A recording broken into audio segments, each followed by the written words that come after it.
semuanya, selamat datang di podcast Selasar Bangsa. Smart tapi nggak ribet. Nah, hari ini bersama kami kita akan mendiskusikan manajemen ASN dan Smart ASN dengan tema Good Practice versus Bad Practice dalam mewujudkan Smart Governance. Bersama saya di sini sudah ada dua narasumber kita, praktisi kampus, dosen-dosen muda ya di sini. Yang pertama ada Bapak Muhammad Alan Serunting. Halo Pak Alan. Halo Bu Natasha.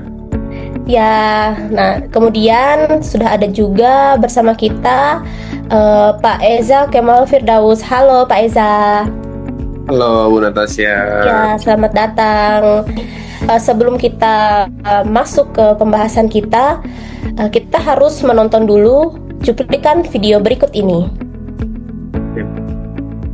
Kita ke Papua, saudara. Puluhan orang yang merupakan peserta tes CPNS melakukan demo di kantor Bupati Mimika. Para pendemo menduga pejabat daerah telah melakukan pemungutan biaya kelulusan sebesar Rp60 juta per peserta pada tes CPNS di Kabupaten Mimika. Puluhan peserta tes CPNS dari formasi umum tahun 2013 dan kategori 2 yang tidak lulus tes melakukan aksi demo di kantor Bupati Mimika. Para pendemo saat pelaksanaan tes beberapa waktu lalu ditemukan beberapa pelanggaran pidana yang dilakukan Kabak Kepegawaian dan Kasubag Inka BKD Mimika terhadap para peserta tes CPNS. Oke, ya itu tadi adalah contoh berita bad practice, yaitu dugaan suap tes CPNS. Nah, saya mau dengar dulu nih tanggapan dari kedua narasumber kita. Mungkin dimulai dari Pak Alan, kemudian langsung disambung oleh Pak Eza. Bagaimana pandangan narasumber kita ini ya terhadap berita yang sudah kita tonton bersama tadi? Silakan Pak Alan. Baik, terima kasih Bu Natasha sudah diundang ya di podcast ini ya. Semoga bisa bermanfaat.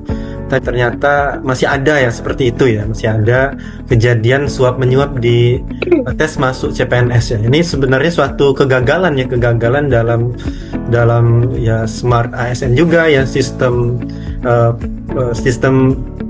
rekrutmen CPNS juga itu suatu kegagalan yang harusnya itu berdasarkan kualifikasi ya, kompetensi dan kinerja, malah ini menggunakan metode orang dalam ya. Oke, kemudian kalau pandangan dari Pak Eza seperti apa? Baik, terima kasih ya Mbak Natasha. Pertama-tama sudah diundang nih di podcast Smart tapi nggak ribet. Semoga saya termasuk orang yang smart juga ya untuk menanggapi video tadi ya. Pertama-tama lihat videonya dulu. Jika dilihat dari tahunnya kan sekitar 10-11 tahun yang lalu ya. Kalau kita lihat berarti sekitar tahun 2011 sampai 2013. Nah itu kurang lebih di tahun-tahun itu peralihan dari yang awalnya kalau kita lihat itu namanya ASN itu masih lewat gubernur atau bupati ke sistem. Nah di sini juga ada beberapa pelanggaran selain suap. Ada juga di situ permasalahannya konflik kepentingan dan penyalahgunaan wewenang di situ oleh pejabat. Jadi mirisnya ya ini, karena punya jabatan, punya wewenang sehingga menyalahgunakan aturan. Kayak gitu sih, Bu Natasha. Oke, baik, terima kasih atas point of view-nya ya dari Pak Alan dan Pak Eza. Saya juga setuju. Sebenarnya kan ini memang berita dari beberapa tahun yang lalu. Kita juga sekarang sudah melalui proses rekrutmen CPNS yang transparan melalui sistem yang kita sendiri juga bisa akses. Kita bisa lihat langsung hasilnya seperti apa. Jadi sangat transparan. Meminimalisir juga terjadinya kasus yang seperti itu tadi, yang mengancam integritas dan juga prinsip ASN berakhlak itu tadi. Oke, kalau gitu kita langsung lanjut ke sesi berikutnya. Tapi kita juga akan masuk ke sesi berikutnya ini dengan menonton cuplikan video berikut ini.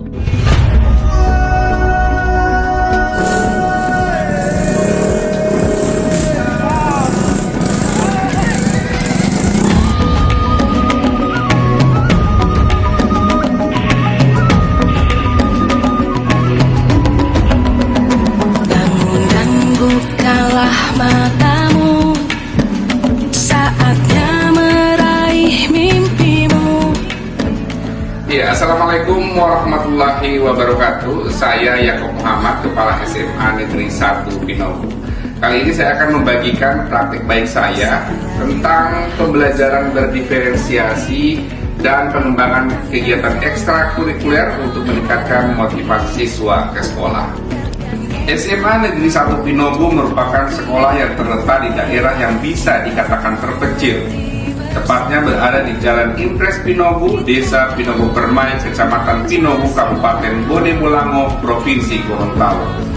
Akses jalan yang ekstrim yang hanya bisa dilalui dengan motor yang sudah dimodifikasi dengan harga Rp800.000 pulang pergi, atau bisa ditempuh dengan berjalan kaki kurang lebih 10 jam perjalanan.